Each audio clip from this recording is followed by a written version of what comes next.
Peace, peace. You know what it is. It's your man SKYZOO Skyzoo, live out the borough. And this is the NBA Exchange with my man Dexter Henry. You know how you doing it, man. Log on, tap in. Let's get into it.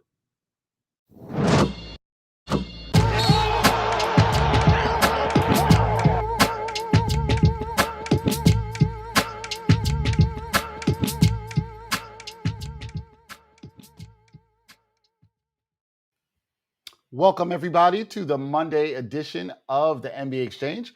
Hopefully, everyone had a fantastic weekend. I did. Hopefully, you had a great one for sure. NBA Exchange, we're rocking with you here again on a Monday. We have a good show. I had a great show on Friday. It was fun. We had my man CP the Franchise on. Really enjoyed that. But this show today, we're going to talk a lot about some winning streaks that came to an end. Some teams are looking to start their own. One team that continued it and is the hottest team in the NBA right now. And this show, we're going to focus on the rookies. How have the rookies been playing this year in the 2021-2022 season?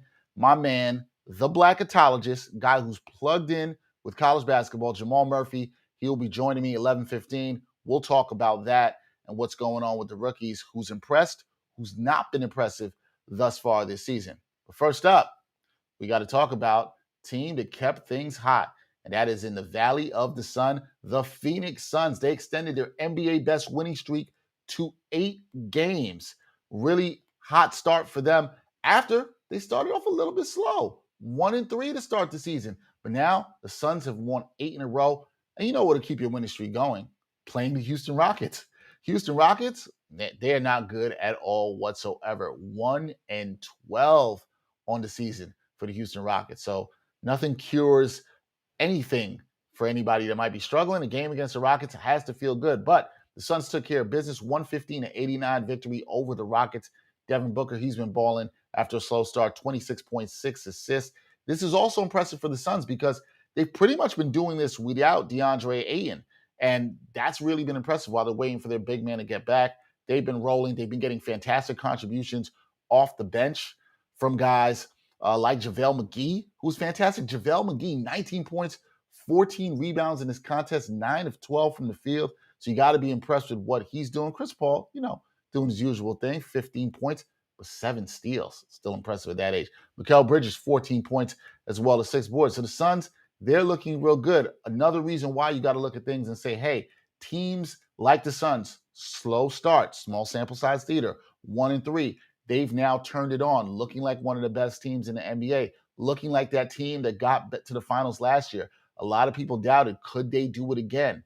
Well, the West is down. I think there's no reason to believe that the Suns can't do it again, and they've had some quality wins over some quality opponents here in this time. So keep your eye on the Suns. I think a lot of people forgot them. I think they've been dismissed a lot here, but they're here to play. And if they keep getting contributions like they're getting right now from some of their role players, particularly, as I said, off the bench, with Ayton out, by the time they reintegrate Ayton into this lineup, this could be a really formidable team that you need to watch out for in the Western Conference. So the Suns right now, 8 wins in a row. They are the hottest team in the NBA. Now, a bunch of teams came into this weekend with 7-game win streaks. The Suns, they were one of them. Also were the Golden State Warriors and the Los Angeles Clippers. However, those two teams, the latter, they didn't keep things going. Both with losses on Sunday night. First up, the Warriors, let's go with the Clippers first. They lost to the Bulls. The Bulls had previously lost to the Warriors on Friday night. 190 victory for the Bulls over the Clippers. The Clippers had played pretty well recently. As I said, 7 in a row. Now, a lot of people will point and say, they haven't played a lot of great competition. 3 of their wins this season are against the Timberwolves, and they have another victory against the Thunder. So that's 4 wins against teams that really haven't been that great. The Timberwolves obviously being a little bit disappointing. I still have said and maintained this with the Clippers. You still have to be impressed with what they're doing without Kawhi Leonard. Reggie Jackson's been balling as of late, but they got caught here to the Bulls. And I got to say something. I'm starting to maybe change my thought a little bit on the Bulls. They're 9-4, 4-2 on the road. My concern with the Bulls was defense. Could they get enough stops? They're also playing right now without Nikola Vucevic, who's out because of COVID protocols. I really didn't think this team could get stops. but they're showing that they can. They had some good stops in this game down the stretch against the Clippers. They look very confident offensively, which I think a lot of people thought they would be, but they're a really scrappy team. It's very interesting. I'm not 100% in. I don't buy 100% into their defense, but they're looking good. Now, as far as the Clippers, blip in the road, but you got to like their start overall at 8-5, especially after they started off so slowly at 1-4. So you really got impressed with what they've done, but their winning streak comes to the end. Now, the team that has the best record in the NBA and the hottest, they were on the road in the Queen City to play the Charlotte Hornets, and they had their 7-game streak snapped by the Hornets. And why? Scary Terry Rozier was balling out of his mind. He played really well in this contest. And I think what really did the Warriors in, when you look at it here, is they just had a poor shooting night. 9 of 39 from downtown. Steph was off in this game, not his typical game. And, for most teams, when you shoot that poorly from downtown, I don't care who you are or how good you've been playing, you're going to struggle. That's just it. There's no doubt about that at all whatsoever. Curry, 7 of 22 overall from the field, 3 of 13 from three-point land. Not a good night for him that we used to be seeing. Still gives you 24 and 10, but not the typical Steph Curry game you used to be seeing. Now, the Warriors, look, they've been playing fantastic defense. They're extremely fun to watch. Watched them the other night against Chicago, and I was really impressed with just how they were moving the ball continuously, playing defense. They're playing on an extremely high level right now, so you got to be impressed with what you're seeing from the Warriors. Obviously, they were not going to continue this hot streak forever, 20, 30 games. If you thought it was going to get to that, I think you were tripping a little bit. But 7-game win streak, snap, still the best record in the NBA at 11-2, still extremely dangerous. I chalk this one up to, well, okay, they just didn't shoot the ball that well, couldn't get some stops. The Hornets are a scrappy team. They've won a couple in a row, beat the Knicks on Friday night, also beat the Warriors. Great wins for them. They're 4-2 at home, which is also very impressive for them as they try to keep pace in the very competitive Eastern Conference as well. And speaking of that very competitive Eastern Conference, a lot of people thought the Atlanta Hawks were going to be a team at the top of the East, and they have really struggled. They got off to a 4-9 start. And this is a team that had a lot of lofty expectations coming off of last year, the incredible run in the playoffs to the Eastern Conference Finals. And as I said, 4-9 start this year hasn't really been good. Trae Young has struggled at times. That has to be concerning if you're a Hawks fan, but they played the defending champion, Milwaukee Bucks, who they faced in the Eastern Conference Finals. And they came away on Sunday night with a 120-100 victory. And the key in this game, Trae Young, he was balling, cooking, 42 points for Ice Trae. And that snapped their 6-game losing streak. So the Hawks were really on a downward spiral. They've struggled under the weight of expectations this season, as I said, and they finally, for once, look like the team that made that playoff run last year. And I think a lot of it does start with Trae Young, who struggled with his shot. We've heard him complain about the officiating this season thus far, how he hasn't liked it between that or the ball. And look, you can say, oh, well, this was a win where they're playing the Bucks.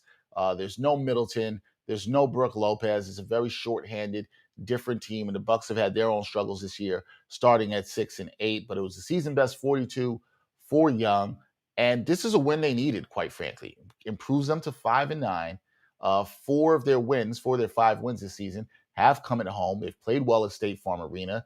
They need to continue that. Now, there was a blow as they lost DeAndre Hunter. He will undergo wrist surgery that'll have him out for about 2 months. So that's a blow for them. He had been playing well, particularly in the starting lineup for this team. And you saw him play well last season before he got hurt once again. So tough break for DeAndre Hunter. He's had a lot of injury issues. But right now, this is a Hawks team that needs to string together a few wins to try to come back into the Eastern Conference standings. They haven't fallen too far behind, but I think anytime you can beat the defending champions, whether they are injured or not, it's a huge victory for the Hawks, who really, as I said, struggled this season, haven't got enough out of their role players. Some of the bench players like Danilo Gallinari's kind of been really unplayable, tough to play on the defensive end. But they look like they could be starting to figure things out, sticking to it, just came back home after a very tough road trip out west where they did not win a game.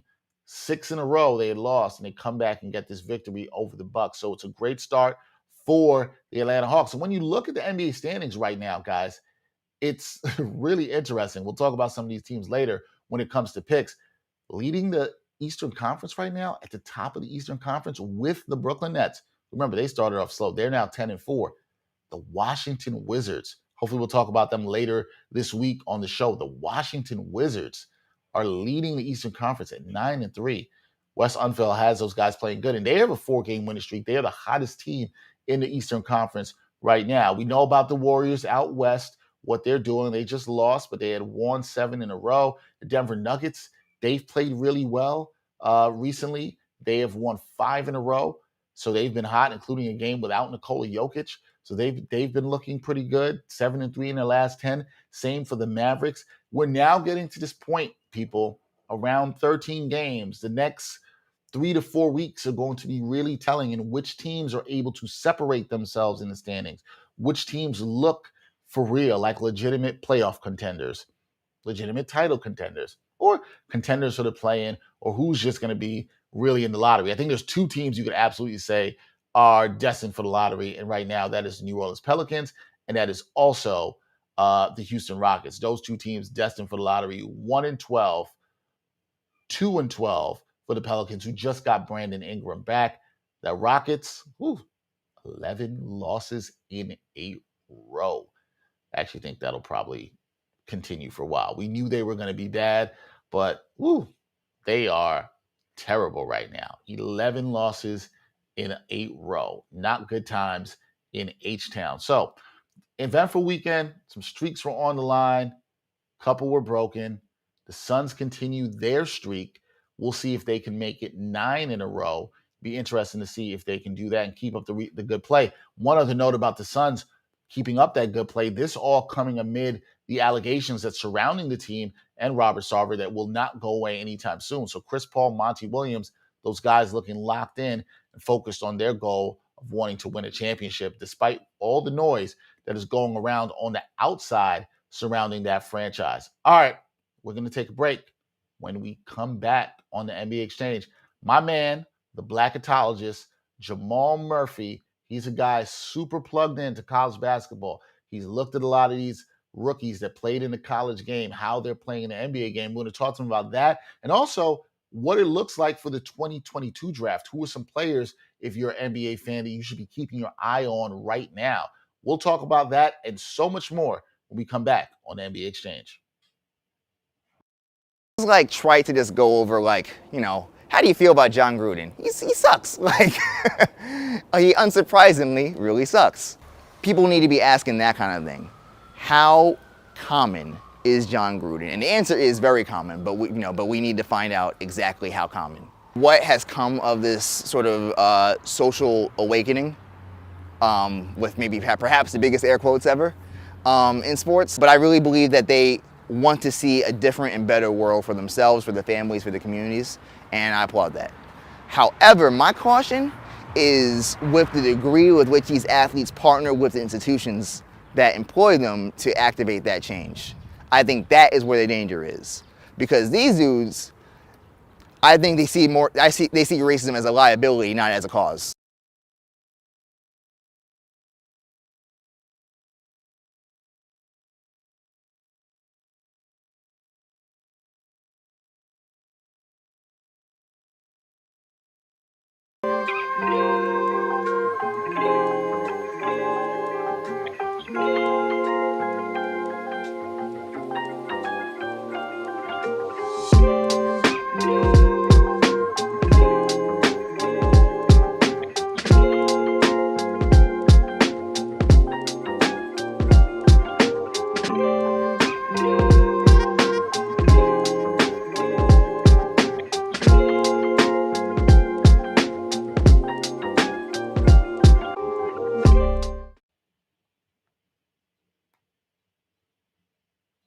All right, welcome back to the NBA Exchange. I'm Dexter Henry.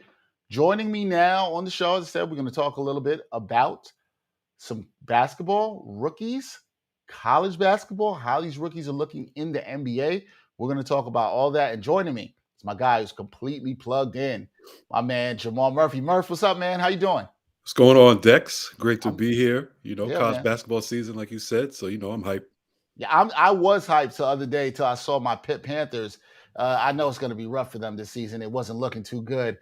They had a loss to, I don't even know who they had to loss to. It wasn't good. They shouldn't have lost to them. Let's just put it like that. They shouldn't have lost to them. So, it is what it is. I'll try to make it through the college basketball season.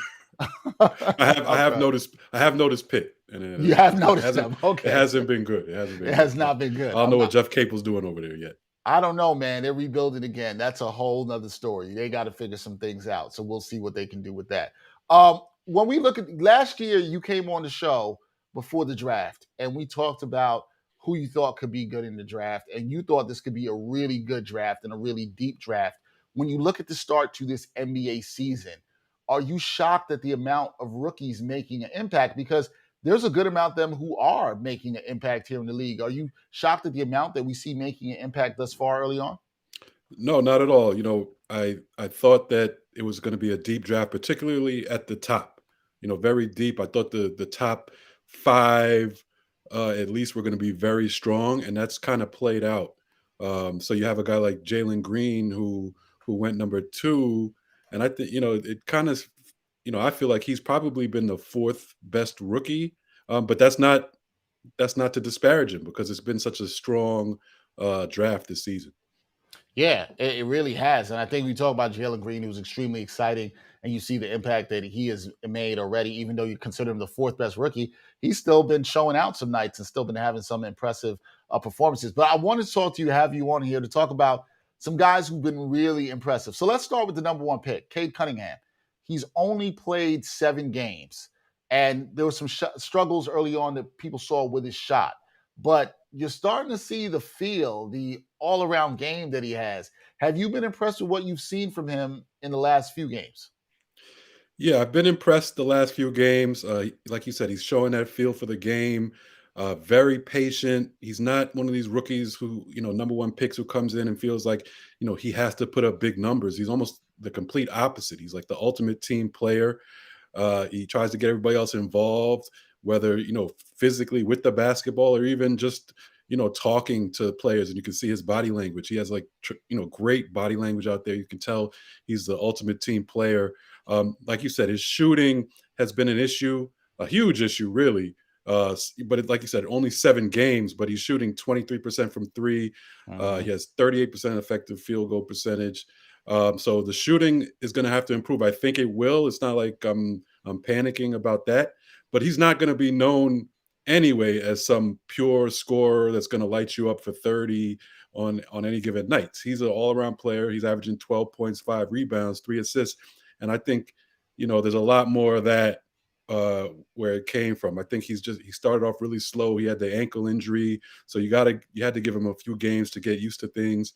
And now you're starting to see, and look at the team performance. Really, that's been the most impressive thing to me is that Detroit has been able, that they haven't obviously don't have a good record, but they've been able to, even in games they haven't won, they've been able to keep it close. And I think a lot of that has to do with Cade Cunningham. Yeah, I think a lot of that absolutely has to do with him. I've seen since he came back, there's just a different feel to the team. They look a little bit more organized. They don't look as disjointed as you might have seen the Pistons look early in the season. So he's absolutely really impressed. Do you think he improves as a shooter, Murph? Is that something that you should be concerned about in his game, or are you confident that he figures this out and improves as a shooter? Yeah, I don't think there's any doubt he's going to improve. I don't think he's going to shoot 23% from 3, for his career or anything like that, or even for the season. But I have questions. I had questions coming into the season whether how efficient a scorer he'll ever be. So I think those, his early shooting woes probably, give rise to those kind of concerns even more. But he's not going to be as bad as he's been so far this year. And like you said, we've already seen him improving. So I think he's going to be, he'll be a solid enough shooter. The question is whether he ever is super efficient. And that's a big question. That is a big question around Cade Cunningham. Now, the next guy I want to talk to you about was a guy, when we talked before the draft, very polarizing player. You were very high on this guy. Some people were not. We even heard the term zero-level scorer used to describe this young player. We are talking about Scottie Barnes. And I think there's an argument to be made that he has been the most impressive rookie thus far out of everyone in this class and what he's done for Toronto. You liked him. So, but are you shocked at how impactful he's been for the Raptors, particularly on both ends of the floor, excuse me? Yeah, I mean, you're right. I think he's definitely been a top 2 rookie so far this year. Like you said, people got on him as if he was not going to be able to score at all in the NBA, especially early on. And he's averaging 16 points to go along with 8 rebounds and 3 assists. So he can do it all. I'm not shocked at what he's doing now. So early. I'm a little surprised. I would have figured about 11 and 7, something like that at this point. But 16 and 8. Obviously, Nick Nurse has been very impressed with him, and he's just throwing him into the fire, and he's responded. The whole thing about him being a zero level scorer. People will say, "Oh, well, we just meant that he couldn't shoot from long range. He could only shoot from close to the basket." Well, even that's not true. He has a decent mid-range game. He has floaters, all kind of stuff like that. He shoots 76% from the free throw line. His three-point shot, he's not a great three-point shooter. I'll give you that. Only 20% so far. He'll improve there. But no, he's been very, very good. And all those stats don't even talk about what he's doing on the defensive end. Yep. Intangible wise. He's a lot like Cade Cunningham in terms of, like a ultimate team player, doesn't really care if he scores or not. Like, that's not really his game. So it is surprising that he's getting 16 a game, in his first couple weeks in the league. Yeah, he's looked really good. And to that zero level scorer thing, like, you can't have it both ways. People talked about, when somebody's a 3-level scorer, they can score from deep, mid range, at the rim. A 0-level scorer means they don't think you can score from any of those ranges. Right? Like, that's Right. got to be what it is. That's what you're Right. saying. And now Right. people are trying to switch it up. It's okay. You can just say you were wrong. Like, Yeah, take the L. Take the You L. can take the L. It happens. We predict people are going to be good, and then they're not. It happens. It happens to the best of us. Yes, it does. Another guy that you were high on, and I remember talking to you about this before the draft, where people were saying there was thoughts about this guy going number 1, and that's Evan Mobley. And he's looked really good. There's a couple games I watched him where he had some defensive lapses, but he's a big man that looks really good. With him too, he's come in and made an immediate impact for the Cavs and is getting minutes and is looking pretty solid next to Jared Allen. What are your thoughts on how he's played thus far this season? Yeah, he's surpassed my expectations. Like you said, I was high on him, but I didn't realize, how far along he actually was offensively as a complete player. To be able to come in the NBA, he's averaging 16 and 8 pretty much. The rebound, 8 rebounds. To me, I thought he might come in a little soft to begin with, and he hasn't been that at all. He's been playing great defense. He's a great defender for a rookie. He can pass the ball. He's getting 2 assists a game. He's getting almost 2 blocks a game. 78% from the free throw line. 33% 3-point shooter. I didn't know that he was this far along, and he would be this far along so soon. So I mean, if I could go back now, I would have picked him number 1. Wow. You want to talk about mistakes? I think I made a mistake not saying that Mobley should have been the first pick overall after what I've seen so far. I guess I didn't see quite enough of him on the West Coast. Might have been that East Coast bias, in college, of the games I was able to see as many of them. But I mean, this kid has been unbelievable. Like I said, I think he's right there with Barnes in terms of who has had the biggest impact so far in this young NBA season. But he is a keeper, to say the least. Yeah, he looks scary good, and he's somebody I think could be a 3-level scorer. To bring it back to that, he looks he looks really good though, Murph. He's got the stroke from the outside, and the thing you mentioned to me when I'm watching him, I've been very impressed with the passing at his age into this game. He's very impressed with the passing and hitting guys, and Rubio's been finding him, playing well with him. So Right. Evan Mobley's been impressive. Okay, we're going to take it to Oklahoma City, and look, maybe people did not think this guy would be as good as he is. But what I've been impressed with Josh Giddey is the playmaking. I saw some of this watching him in the NBL when I watched tape on him, and I was like, okay, well, how does this translate to the NBA? Not a college guy, so this is an international prospect we're talking about. But what have your thoughts been on Giddey and his impact with OKC? Yeah, I've actually been, pleasantly surprised in Giddey. Like you said, he didn't play in college in the States. All I saw of him really was tape pre-draft. I thought, and I also saw him in international competition and knew he had some talent. But I've been impressed. I mean, he's averaging 9, 6, and 6. So he's showing he has a complete game, and knows how to play the game. in all facets. His shooting hasn't been there. I thought he'd come in a little better shooter than he has been, but I really, this early in a career, in the NBA, I don't put too much stock in shooting percentages right now. Just the same thing with Cade at the moment, or even Barnes from three. They'll improve. He's only shooting about in the 20s from 3-point land right now. But I'm really, like I said, I'm really impressed with his overall game. He has a slickness to his game in terms of his passing. Obviously, he thinks ahead. He thinks a play ahead. And it's going to be interesting what he can do. And maybe if they can hold on to him, if OKC can hold on to him and Shai Gilgeous-Alexander, maybe they have a foundation. But we'll see. Time will tell with that. He talked about the shooting, 37.7 from the field, 28.9 from downtown. When I looked at him, I remember my producer Greg had sent me video on him before the draft. And when I looked at him, I was like, yeah, he's just one of those guys that he looks like he's got a good feel for the game. I don't know where the shot is, but he looks like he has a good feel for the game. And, we'll see with Josh Giddey, but he's definitely an impressive playmaker. I'll say that. All right, last guy I want to talk to you about, one of the older guys drafted. And he's made an immediate impact immediately in the starting lineup for the Indiana Pacers. That's Chris Duarte. What have you liked about him? There's always questions about taking these older guys, 4-year seniors. I still don't know why we do that. But there's questions about it, and this guy's coming immediately and had an impact. I don't think we should be shocked, correct?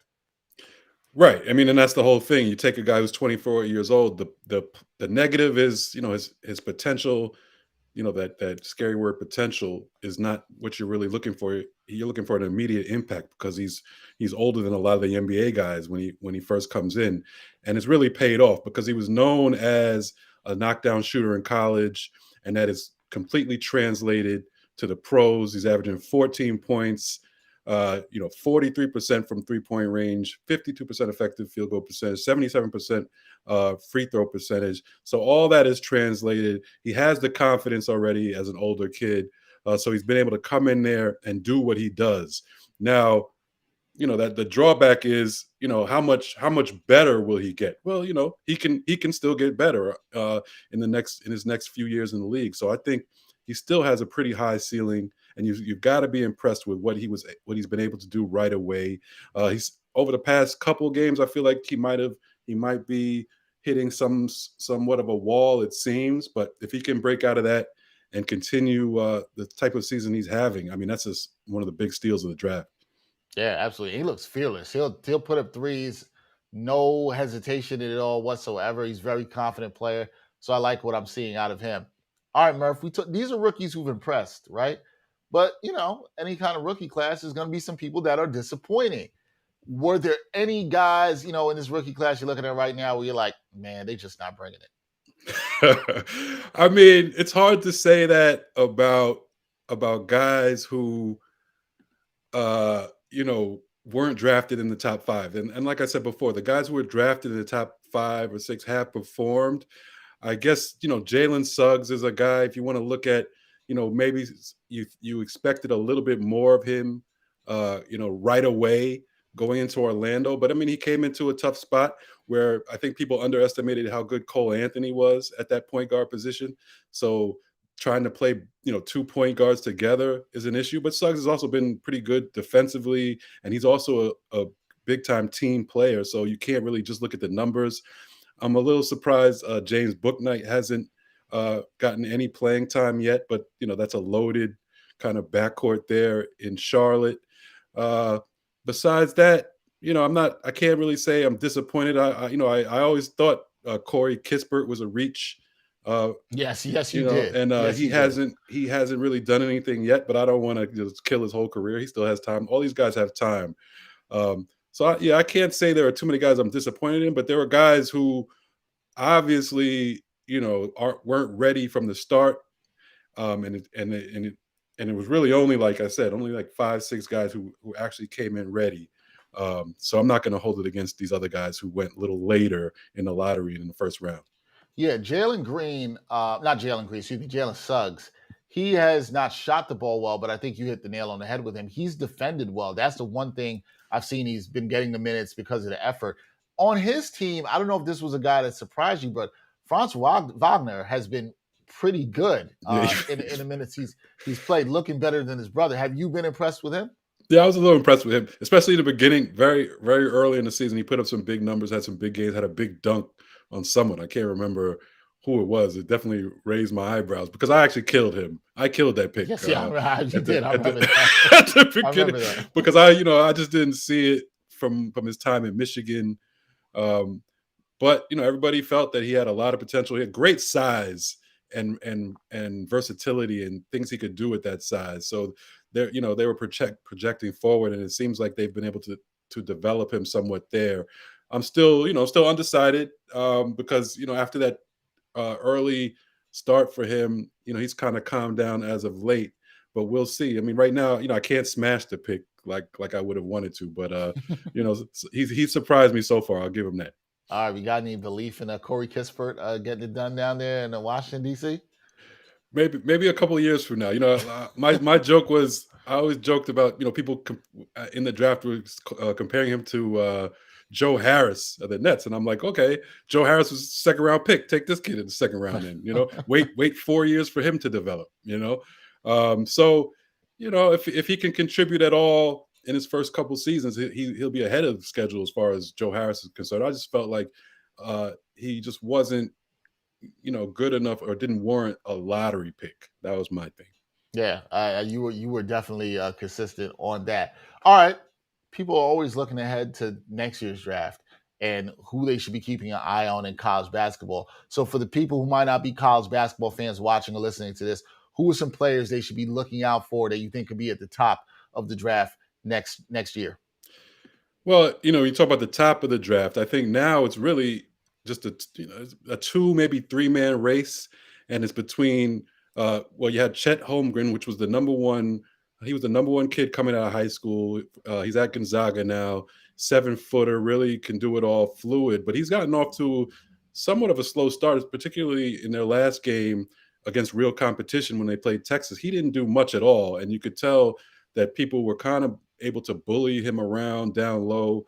He doesn't have much strength at the moment. Very skinny kid, and wasn't able to really exert himself on the perimeter like we thought.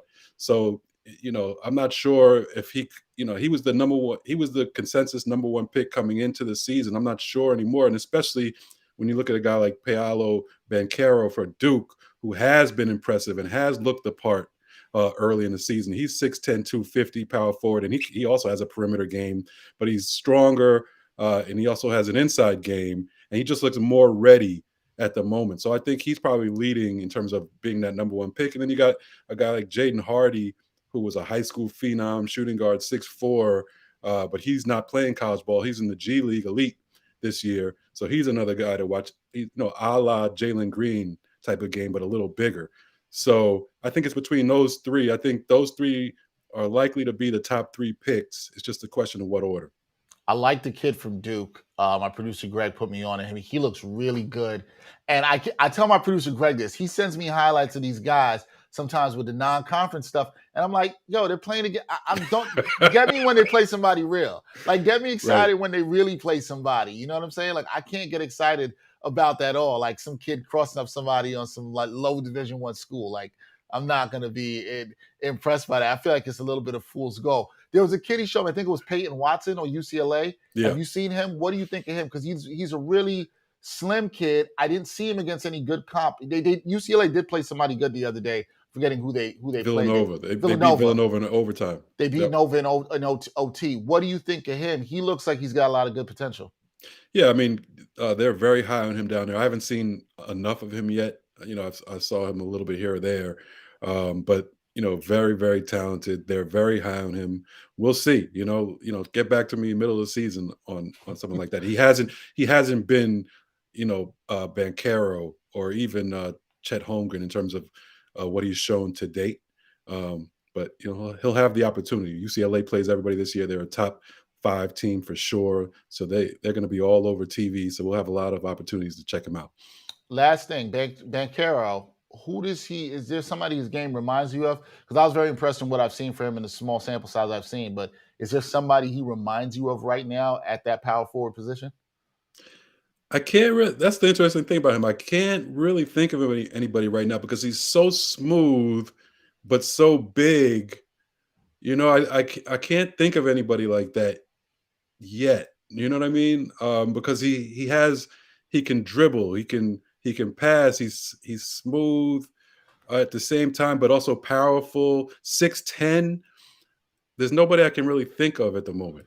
Right. Like the body type in a way reminds me a little bit of a Chris Webber, but he's way more fluid than. That's why I know what you're saying, where it's hard to compare him because he's way more fluid.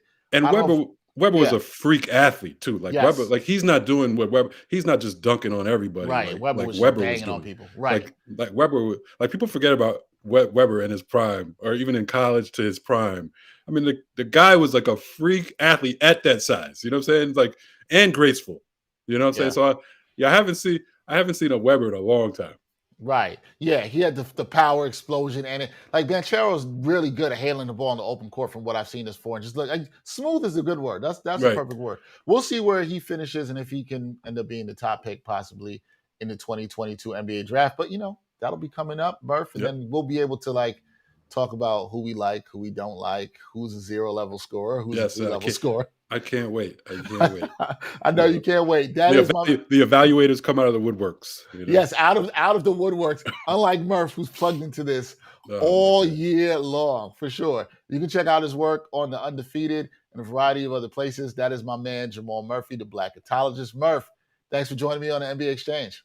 Thanks for having me, as always. All right, when we come back, I'm going to give you my Friday. I'm trying to get to the end of the week already. I'm going to give you my Monday night NBA picks. That coming all up when we come back on NBA Exchange.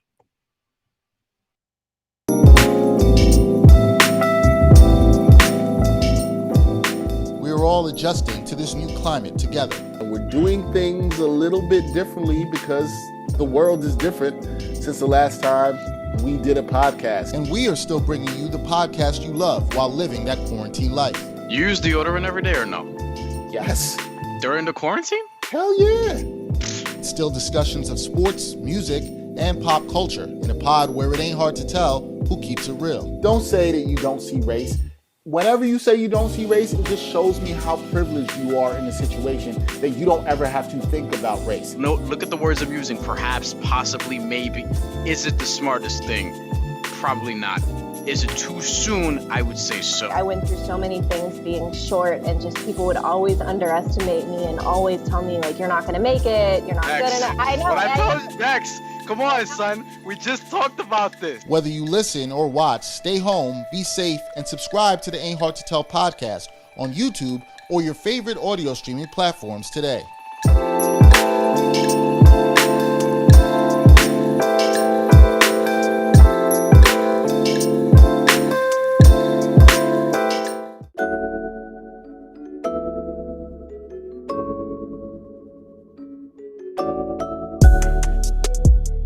Backpack Broadcasting continues to bring you the best original sports content, but now you can get more of the content you love. For as little as $3 a month, you can get access to bonus content, including behind-the-scenes footage and interviews from the Sports Walk, Sideline Stories, or the Ain't Hard to Tell podcast. All this exclusive content comes via Patreon. There are tiered levels of patronage, and each Backpack Broadcasting patron receives exclusive perks. Your support helps Backpack Broadcasting create more of the original content that you love. Visit Backpack Broadcasting's Patreon page and become a patron today.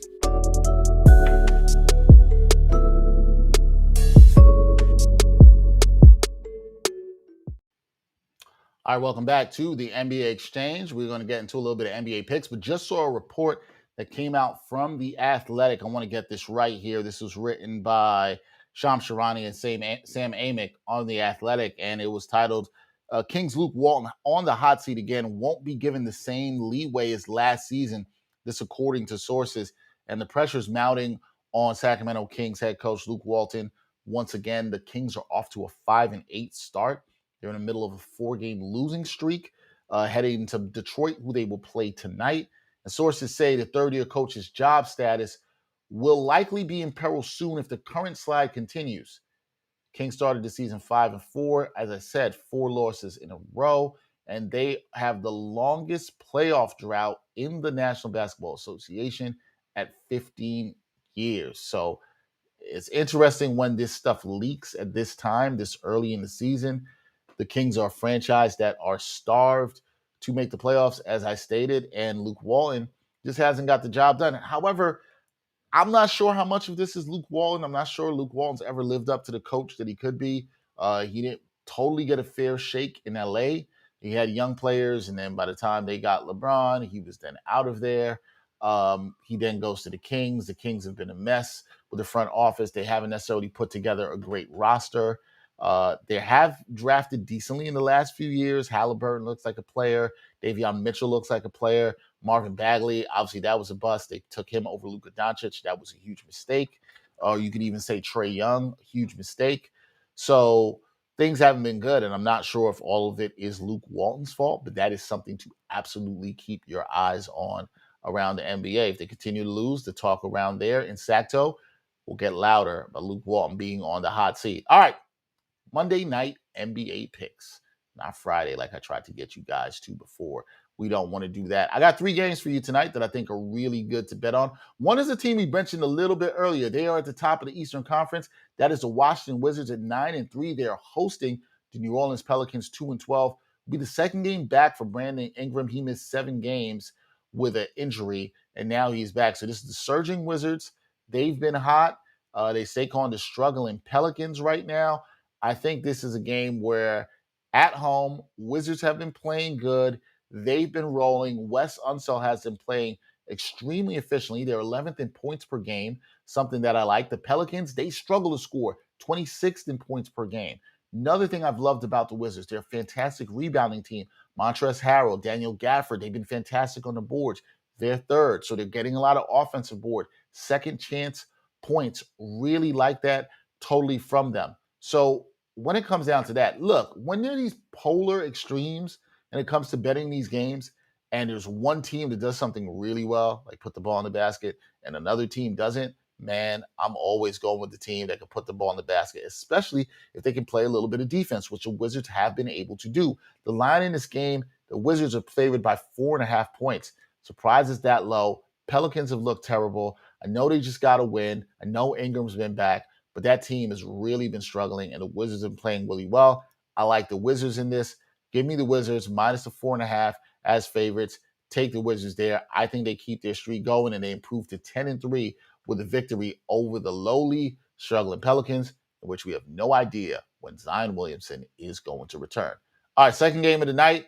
Felt like I should stay away from this because I know myself and my producer, Greg, we have been on concerned island with the New York Knicks, and the New York Knicks continue to concern us. 7-6, 5-1 start for the New York Knicks, 2-5 in their last 7 games. Things have not been trending well. There's some issues with the starting lineup. We talked to CP, the franchise, about that on Friday, and just haven't been playing well. Tough loss for them in Charlotte. Was a weird game. Got off to a good start. A lot of game of runs, a lot of flows back and forth. Knicks fall down. They're playing the Pacers. The Knicks lost to the Pacers the previous week before that in Indianapolis, a game where, quite frankly, they didn't shoot well, and Miles Turner and the Pacers shot the lights out from 3. I thought the Knicks would play better on Friday following their previous loss, disheartening one to the Bucks last week.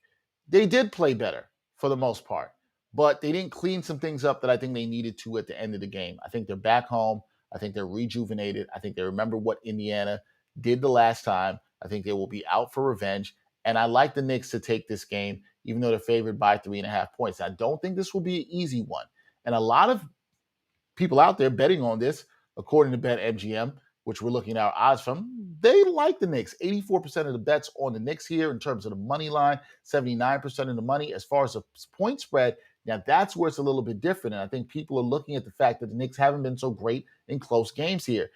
As far as the point spread goes, 52% of the bets are on Indiana, and 61% of the money is on Indiana here. So a lot of people are not trusting the Knicks with the spread. Understandably so. I can see this being a close game, but I feel the Knicks pull this out because they're at home and they win by 4 points or more. I think they get the job done. I understand why there's some trepidation there, but I think they're able to get the job done. As far as the over-under, if you're looking at that in this game, The underline, set at 213.5. Both these teams haven't been really good defensively early on this season. Particularly the Knicks have been very disappointing defensively. I'd bang the over on this if that's what you want to bet. I think that's a great way to look at it here with both teams not playing well on the defensive end. Give me the over there once in a while. But if I was going to bet this, I'm probably going to go with the money line. The spread does make me a little bit nervous with the 3.5. Give me the Knicks to win outright here over the Pacers at home. Third game of the night. Got the Miami Heat. They are 9-point favorites on the road at the OKC Thunder. Now, we know the Thunder, rebuilding team. They really haven't been good at all whatsoever. 5-7, which I might actually say, while not good, they've been better than probably what people expected. I think a lot of people thought they'd be down there with Houston and New Orleans, but they've had some impressive wins, including 2 over the Los Angeles Lakers, which is still a head scratcher. Still, with this being said, this has been an up and down road trip for the Miami Heat.